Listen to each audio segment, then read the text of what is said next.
Hello, and welcome to the Mesoblast financial results for the half year ended December 31st, 2025. An announcement and presentation have been lodged with the ASX and are also available on the home and investor pages at www.mesoblast.com. At this time, all participants are in listen-only mode. Later, we will conduct a question and answer session, and instructions will follow at that time. As a reminder, this conference call is being recorded. Before we begin, let me remind you that during today's conference call, the company will be making forward-looking statements that represent the company's intentions, expectations, or beliefs concerning future events. These forward-looking statements are qualified by important factors set forth in today's announcement and the company's filings with the SEC, which could cause actual results to differ materially from those in such forward-looking statements. In addition, any forward-looking statements represent the company's views only at the date of this webcast and should not be relied upon as representing the company's views of any subsequent date. The company specifically disclaims any obligations to update such statements. With that, I would like to turn the call over to Paul Hughes. Thank you. Welcome everyone to the Mesoblast financial results call for the period ending 31 December 2025. My name is Paul Hughes. I'm Head of Corporate Finance and Investor Relations. In the room with me today is our CEO, Silvio Itescu, our CFO, Jim O'Brien, and our CTO, Marcelo Santoro. We have a presentation to run through highlighting the financial results and the operations for the period, and then we'll have some time for questions at the end. So now I'll hand over to Silvio to begin. Thank you, Paul. We can go to slide 4, please. This slide highlights the corporate priorities for 2026. We intend to continue to show strong growth in Ryoncil sales driven by market adoption. We will build a strong cash flow with judicious use of funds for operations and an optimal capital structure. Cultural transition is critical so that we can move to an efficient commercial organization. We will expand Ryoncil label indications and seek to obtain approval for Rexone and Strepsil products, our second generation platform. Our manufacturing focus will seek to increase diversification, capacity, and cost efficiency for our platforms, and we will continue to focus on appropriate commercial partnering backed by demonstrable value drivers, including FDA approval, strong revenues, and advanced clinical programs. Next slide, please. This year was marked by a very successful product launch. We initially received FDA approval for Ryoncil in December 2024. Ryoncil is the first and only FDA-approved allogeneic mesenchymal stromal cell product. The product was launched in April of 2025, with revenues growing quarter on quarter. There is significant unmet need with continued uptake and increasing market adoption. And our net revenue from Ryoncil was $49 million in the first half of FY26. Next slide, please. Thanks, Silvio. Jim will take us through the financial slides. Thanks, Jim. Thank you, Paul. Hi, everybody. I'd like to now review our first half fiscal 2026 operating results. And I should mention the figures are in US dollars. Total revenues for the period were $51.3 million, driven by the successful launch of Ryoncil. Our net product revenues, as Silvio mentioned, were $49 million, and we had a gross margin of a strong 93%. R&D expenses for the period were $46.1 million compared to what we reported last year of $5.1 million. Now, last year's numbers were a bit skewed because we had a $23 million reversal of an inventory provision once we got approval of Ryoncil. Without that adjustment, the prior year number would have been about $18.1 million. We would have grown about $18.1 million over the prior year. And again, the spending in the period really related to our adult GVHD trials, back pain, and also our LVAD program, as well as getting ready for the BLA and some manufacturing work. Our sales and general administrative expenses were $28.5 million compared to $18 million the prior year. And that increase really related to the sales and marketing effort that Marcella and the sales team did in terms of driving sales growth. The loss during the period this year was $40.2 million compared to $48 million in the prior year period. Again, as I mentioned a few moments ago, that prior year loss was impacted by the $23 million worth of reversal on inventory. But for not those items, we were down on a net loss about $30 million year over year. Just in terms of our operating spend in our cash flows for the first fiscal half of the year, we were at $30.3 million. As we look to the second half of the year, we expect our operating cash flow usage to decline when compared to the first half of fiscal 26, based upon our projected cash receipts from revenues, as well as maintaining disciplined cost control measures and efficiencies in the operation. And then on the next slide, just to point out our profitability and the growth pipeline from Ryoncil. As I mentioned, we had strong revenues for the period. Gross margin, excluding amortization expense, would have been about $44.2 million. Our direct selling costs were $7.7 million. And again, we have strong operating performance that allows us to invest in our R&D programs and our life cycle extensions. And we do have a very robust pipeline. And we continue to invest in our manufacturing footprint, as well as building inventory where needed and getting our second generation products to market. On page 9, next slide, please. We had $130 million worth of cash at the end of December of this year. Which you can also note that the reduction in our net spend over the year, as I said, will decline over the second half of this year. On December 30th of 2025, we entered into a $125 million non-dilutive credit line facility. The first tranche of which is $75 million was drawn at closing and enabled Mesoblast to repay in full its prior senior secured loan. We also partially repaid the subordinated royalty facility, which will continue to be reduced from ongoing revenue and will be fully repaid by the middle of 2026. The second tranche of $50 million is available to be drawn on our option through June of 2026. The new facility is a lower cost of capital for the company, freed up its major assets to provide flexibility for strategic partnerships and commercialization. In addition, the new facility can be repaid at any time without incurring early prepayment or make-whole fees. It does not include any exit fees. It does not cover any of Mesoblast assets, which is a very strong point for the reason why we did this. This is terrific for the company.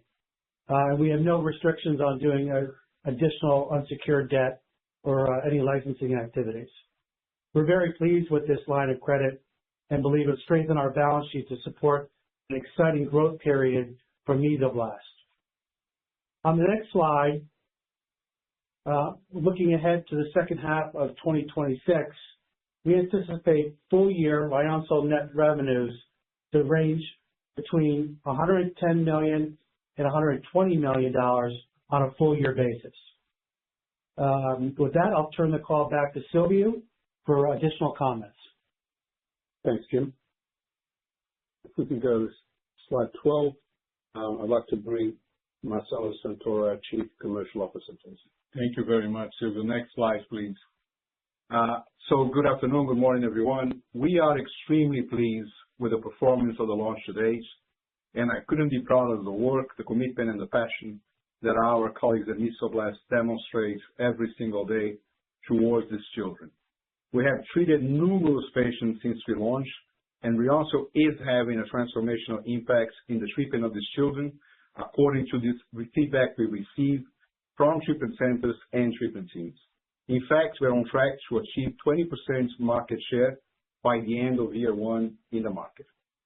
The commercial performance today has been exceptional. This holds true not only against our initial expectations, but also when benchmarked against other successful rare disease launches. We have been laser focused on building the infrastructure needed to ensure Ryoncil reaches its full potential. I am very happy to report that we have onboarded 49 treatment centers to date. In addition, Ryoncil is now listed on the formulary of 30 of those centers, a number that continues to grow steadily as more P&T committees review and approve its use. Formulary inclusion is critical, as you know, as it streamlines the adoption and use of Ryoncil when it's selected for a patient. Having this many formulary approvals in less than 1 year demonstrates the outstanding value of this product and the tireless commitment of the team to build the appropriate infrastructure to expand its utilization. In addition, 13 hospitals have opted to use Optum Frontier, our specialty pharmacy partner, virtually eliminating their financial responsibilities with the product. On the payer side, we have also made exceptional progress.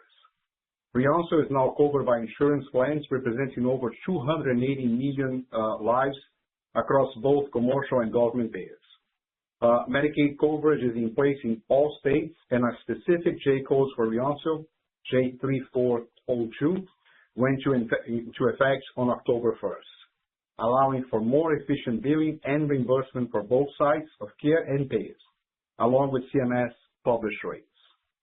Commercial payer support has also been very strong. All major payers, including Aetna, Cigna, United Healthcare, Anthem, Humana, and Prime Therapeutics, covering all Blue Cross plans, have issued favorable coverage policies for Ryoncil.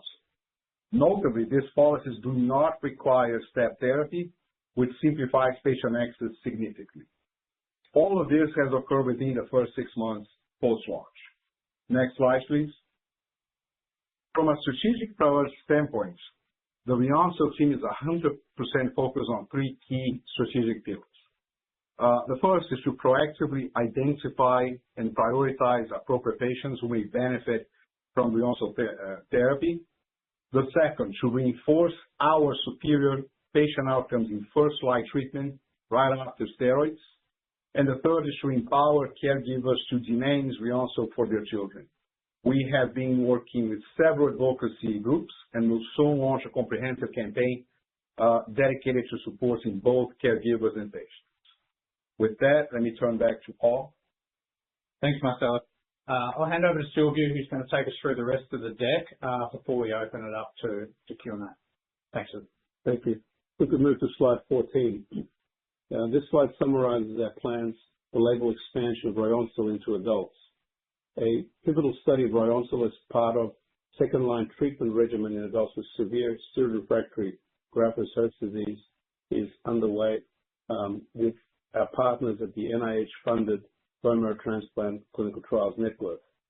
The basis for this trial is that 50% of adults who have severe GVHD fail existing second-line treatment, including predominantly ruxolitinib. These patients who fail have a 25% abysmal survival at 100 days.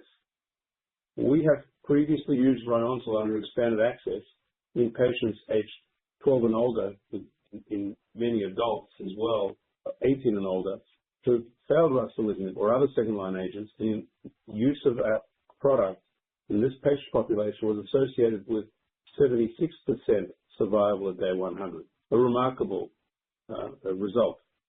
As a result of these results, the final protocol design for the registrational study in adults has been locked down and has been worked through with the FDA recently in a meeting with the FDA agency. We expect that following Central Institutional Review Board approval coming up in March, site initiation and patient enrollment will commence. Next slide, please. Further extension strategy for Ryoncil is focused on various opportunities in pediatric and adult inflammatory diseases. The team is currently evaluating multiple indications to unlock value, including in the inflammatory bowel, neurodegenerative, and respiratory conditions. Our portfolio will be prioritized to maximize shareholder return by utilizing either internal investment strategies versus external partnership initiatives. Next slide, slide 16. Now I'll be updating you on our second-generation platform, Rexlemestrocel, currently being developed for discogenic chronic low back pain and chronic ischemic heart failure. Slide 17, our phase 3 chronic low back pain program. A first 404 patient randomized controlled phase 3 trial has already completed, and that included about 40% of patients who are opioid dependent. We met with the FDA recently and received positive feedback on potential filing of a BLA based on achieving a clinically meaningful reduction in pain intensity at 12 months between the treatment arm and placebo arm. The robust results in opioid reduction from at least one adequate and well-controlled trial could be included, according to our meeting with the agency, as part of product labeling, which is a very, very, very important outcome. We, in fact, do already have an RMAT, Regenerative Medicine Advanced Therapy designation, for rexlemestrocel as a potential opioid-sparing therapy in chronic lower back pain. Next slide. The confirmatory phase 3 trial is recruiting currently 300 patients across 40 sites in the U.S. with a primary endpoint, 12-month reduction in pain. As I've mentioned, on multiple occasions, FDA has confirmed that that is an approvable endpoint. The enrollment of these 300 patients is expected to be completed in March or April. Data readout and BLA filing are expected in calendar year 2027. We have, at the same time, are undergoing commercial manufacturing in order to leverage our existing capacity and cost efficiencies. I will reinforce that there are many patients who are suffering from this terrible disease. Over 7 million patients across each of the US and EU5 due to degenerative disc disease, patients who are otherwise have run out of options other than surgery. This is a large unmet need for potential blockbuster opportunity. Next slide, slide 19. Now I'd like to update you on Revascor, our product based on our rexlemestrocel platform that is being developed for chronic heart failure with reduced ejection fraction and persistent inflammation in either patients with class 2-3 heart failure or very end-stage heart failure patients who are being kept alive with a ventricular assist device in the left ventricle. We can go to slide 20. LVAD implantation improves overall survival in these end-stage patients, and that's well established. However, the underlying causes of heart failure in these patients, notably inflammation, persist. And whilst the left ventricle is improving the left side, the LVAD is improving the left side of the heart, the right ventricular pump function remains vulnerable and continues to deteriorate.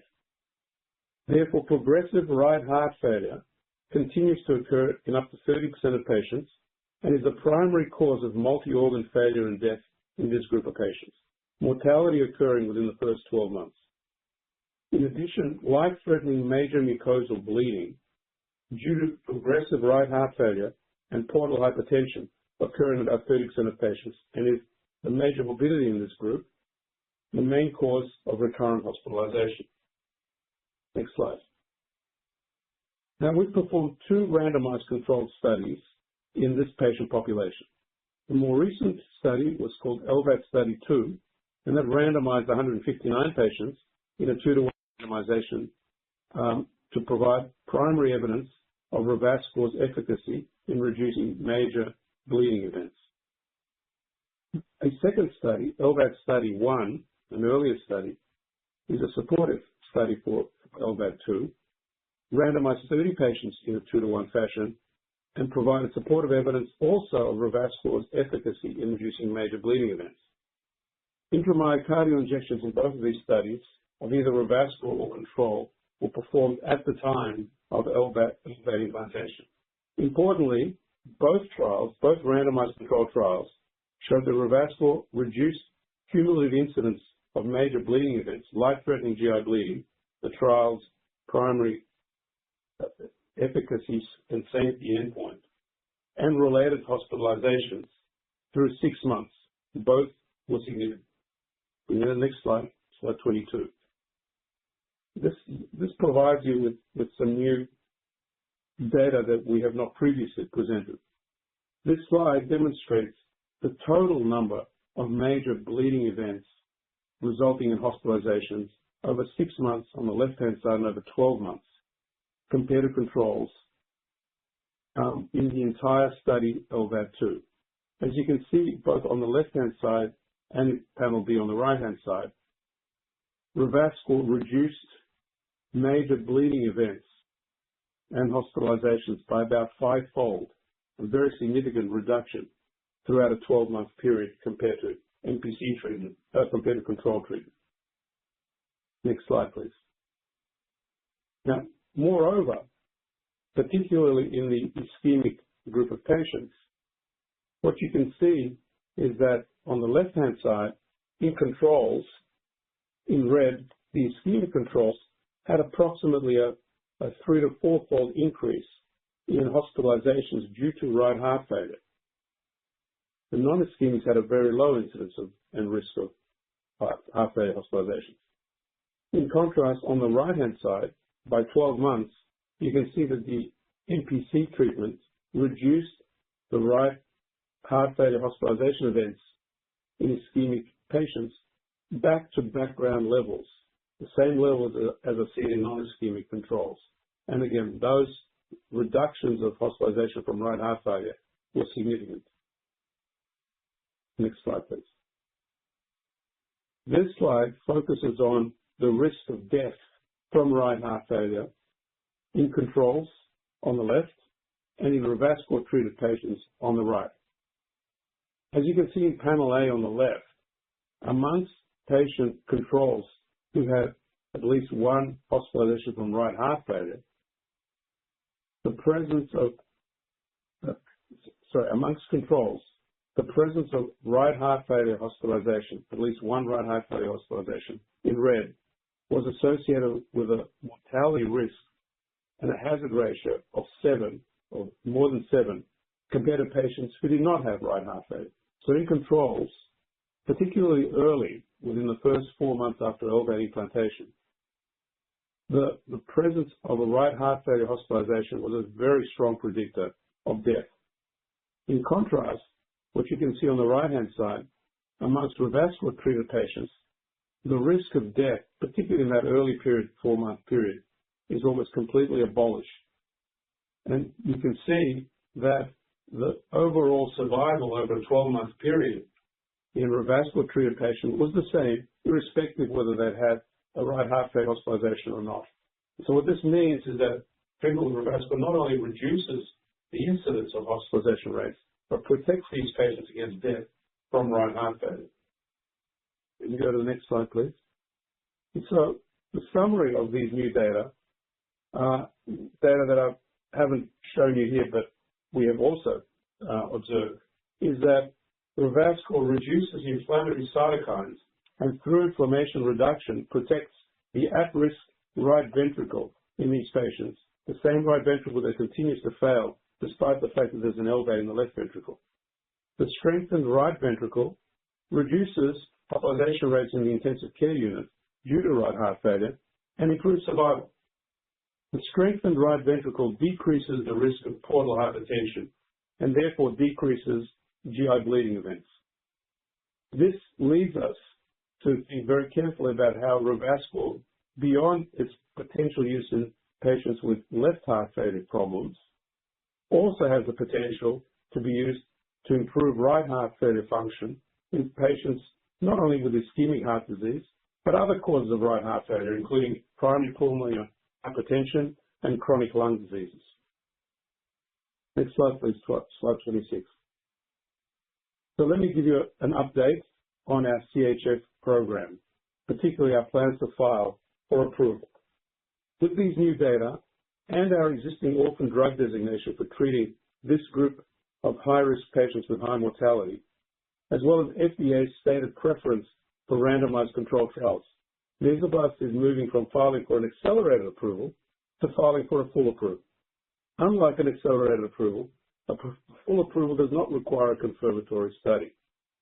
Aligned with FDA on items required for filing the BLA regarding CMC potency assays for product release and commercial manufacturing, we now have these activities well and truly underway, and we expect to file our BLA for full approval for this indication in the next quarter. Let me summarize our highlights and our upcoming milestones. Ryoncil is the first and only FDA-approved MSC product.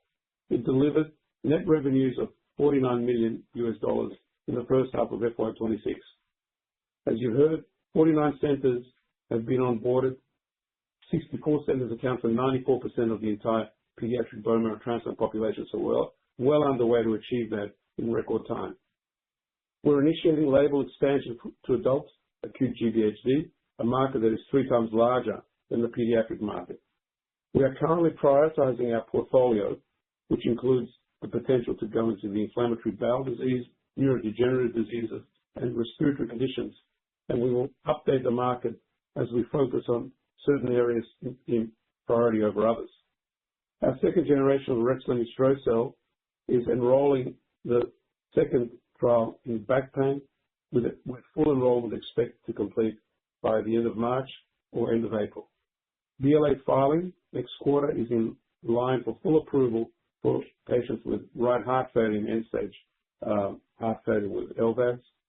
And we're actively optimizing manufacturing logistics to support commercialization both of the rexlemestrocel-L pipeline and obviously to have further inventory for the projected growth in Ryoncil sales.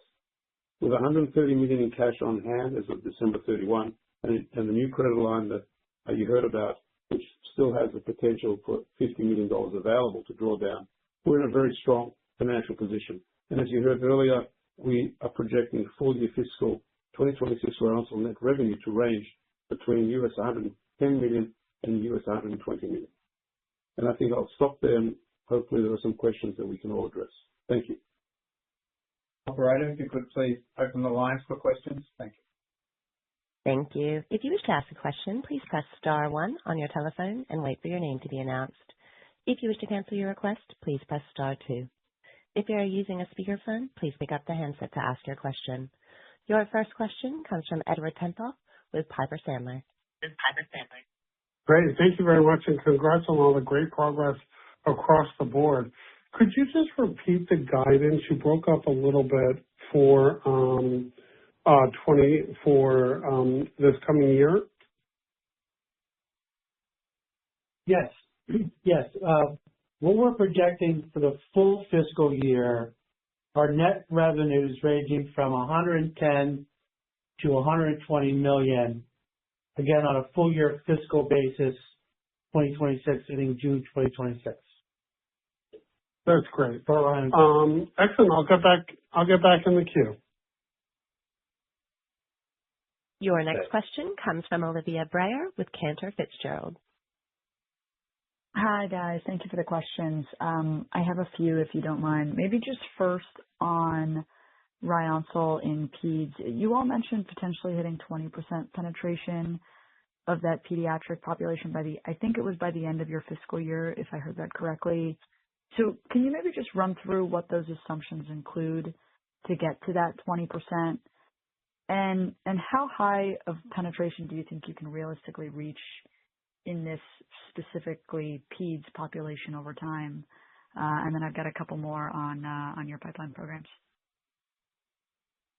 Yeah, so thank you. So let me start with the second one and then go to the first, right? So the second one, we assume a 40% peak share. And you have to understand, we believe it should be 100%. This is a product that should be used by everyone. But let's be responsible and realistic. A 40% share is reasonable, right? So if you assume a range of patients, and obviously that's dynamic, of 300 to 375 patients, that's what the 20% is based on.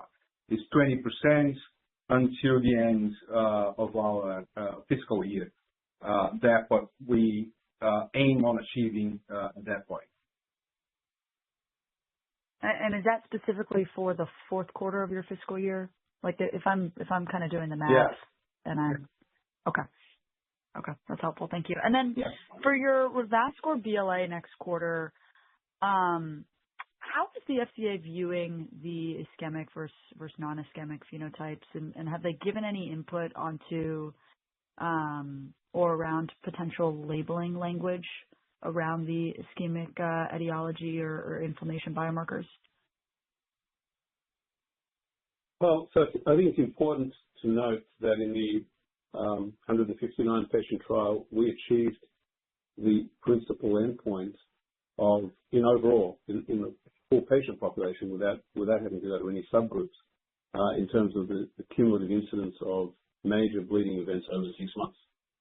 Also, we achieved a significant reduction in hospitalizations from major bleeding events across the entire patient population without having to go to subgroups. So our position is that we will be seeking a label for the entire patient population, especially given that the confirmatory study, LVAD-1, also achieved the same endpoint across all patients. There's no question that the patients at greatest risk are those with ischemic etiology, and those patients have a higher level of inflammation. They have a higher risk for bleeding, right heart failure, and death. And interestingly, we saw the very same sort of thing in the larger trial in class 2-3 heart failure, where again we saw patients with ischemic heart disease as an etiology had higher levels of inflammation, greater risk for 3-point MACE, and greater treatment benefits. So we will be providing the FDA with the totality of the data, the supportive trials, demonstration that ischemic patients are at greater risk, and treatment with our cells is even more effective in that subgroup. But we've achieved the endpoint, the endpoint around the pre-specified bleeding endpoint and hospitalization endpoint across the entire population. So that remains to be negotiated. Okay, that's helpful. Understood. And then last question is just on the chronic back pain. Can you just clarify what data you're submitting to the FDA? Is it just a new analysis of the pre-existing data? And is your ongoing phase 3 not actually going to be part of that submission package? Maybe just some clarity around, that update, because I do think that is a new disclosure. No. I didn't mean to say that we wouldn't be submitting the data from the new trial. The new trial, the second trial, which completes enrollment by over the next month to 6 weeks, is the plan to complete enrollment. That trial becomes the primary data set, and the previous trial becomes a supportive data set. That's certainly our intention. We have spoken with the FDA about looking at the subgroup of patients who are opioid dependent, and that's a discussion that is ongoing with the agency. But with respect to the primary endpoint in all comers of pain reduction, we will be using the 2 trials to present full data sets. Okay, but that additional phase 3 readout is coming in 2027, correct? So you're kicking off the filing before actually having that data?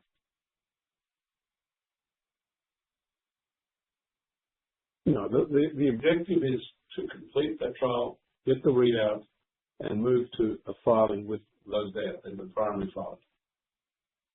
Okay, understood. Thank you. Your next question comes from Madeline Williams with Canaccord. Hi, team. Thanks for taking my question. Just in regards, just going back to the pediatric Ryoncil and just the FY26 guidance, can you speak a little bit to sort of, how you're seeing repeat utilization amongst centres, or just how that kind of shakes out over the remaining portion of the year, and sort of just try and dig into more? Yeah, no, I'd be happy to do that. Yeah. So we see the continuous growth in the centers, continuous adoption, not only by more centers, but also repeated use by the current centers we already have, which shows that they are finding utility in the products and repeating the treatment in other children, right? So that's one component. The second component, we're also seeing very big, very large centers coming on board, which will substantially increase our confidence in this guidance. And, it's a reality that's happening every day. And I would add to that, I think, a major additional component moving forward is continued physician education. Yeah. We've shown both in our previous phase 3 trials and in the real-world data, that the earlier this product is used, the greater the survival. And it's unquestionable. And so a lot of the effort by the team will be to educate physicians. Physicians have their own practice habits, and they all believe that their particular way of doing things is standard. Nothing is standard in this disease, especially given that only Ryoncil is approved by FDA for treatment for rodent-12. So I think a major focus and an area of growth is to educate for the majority to use the product as early as possible after steroid failure. Do you agree with that? For sure. And I would add one more, right? So as a father, if unfortunately my child had something like this horrible disease, I would like to know that this option is available. So it's our obligation to empower them, to empower the caregivers, make sure that they understand that this product is available and it's the only FDA-approved product, so that they can talk to their treatment teams and ask for this as a potential therapeutic option for their children. Thank you. That's helpful. And just maybe one more from me, just in regards to Revascor and the full approval, filing for full approval rather than accelerated.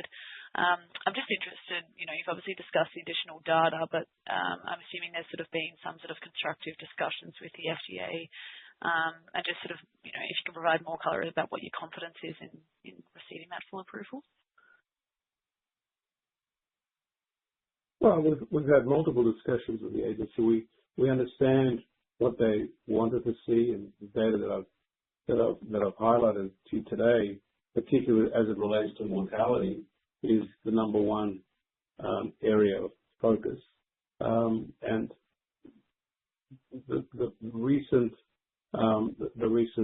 guidance by the agency to focus on randomized controlled trials rather than single-arm trials, where major endpoints are being targeted, like mortality, give us a sort of confidence that particularly in an orphan disease indication, where a single trial should be viewed as sufficient for approval, full approval. Got it. Thank you. Once again, if you wish to ask a question, please press star 1 on your telephone and wait for your name to be announced. Your next question comes from Michael Okunowicz with Maxim Group. Hey guys, thank you so much for taking my questions today. Congrats on all the progress. I guess just to kick things off, there's obviously been a lot of changes at the FDA since you first launched the phase 3 in chronic lower back pain. So I wanted to see if you've received confirmation from the current FDA administration that the 12-month pain-only endpoint is sufficient for approval. Yes, we have. Absolutely. That's exactly why we had the meeting recently, to gain confirmation from the current administration that that endpoint is an approvable endpoint, and that's exactly what we received. Moreover, the recent guidance from the FDA that a single well-conducted randomized controlled trial is sufficient for approvals in various indications also gives us great confidence that if we achieve that endpoint, this is an approvable trial and approvable endpoint. Thank you. And then just one more for me, and I'll hop back into the queue. I wanted to ask, when it comes to the upcoming filing in the Class 4 heart failure programs, are there any outstanding items that FDA has requested that you need to finalize before you can submit that next quarter? Well, commercial manufacturing is always a very important component of this, and that is something that we are, heavily engaged in. The product, Rexlemestrocel and its phase 3 trials, was all made at Lonza in the same facility where Ryoncil was made, and which was approved for Ryoncil. And we believe that the vast majority of the manufacturing process is quite similar to the Ryoncil process. So I think that will be an advantage in our filing, but that remains, we need to get some more confirmation from the agency. Nonetheless, we expect that the long history of manufactured product for back pain trials, cardiac trials will hold us in good stead. All right, that's great to hear. Lots to look forward to up ahead. Thank you so much for taking my questions today. That brings us to the end of today's call. I'll hand back to Paul Hughes. Thank you. As you heard today, we're in a strong position with a number of significant milestones in this current second half as we through the period. We look forward to keeping you updated on the progress and the achievements. I'd like to thank everyone for their interest in Mesoblast and participation in the call today.